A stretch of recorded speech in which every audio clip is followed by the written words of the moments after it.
Alright guys, a quick one. Here, I'll detail how to stop WhatsApp saving photos to gallery. So if your WhatsApp application automatically save all downloaded photos and videos to your gallery, then this is exactly how you can stop it on your Android phone. So if at the end of this you found this offer informative, please don't forget to like and then subscribe.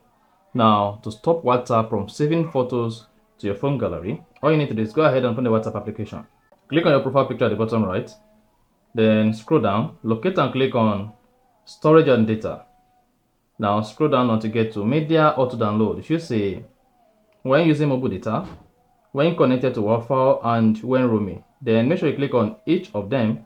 And if you have anything enabled here, like this, just go ahead and uncheck photos, audios, videos, and documents. Repeat the same thing on Wi-Fi, repeat the same thing on roaming. And that's it. Henceforth, your WhatsApp will stop saving photos to your gallery automatically. So that's exactly how to stop WhatsApp saving photos to gallery on Android phone. So if you found this offer informative, please don't forget to like and then subscribe.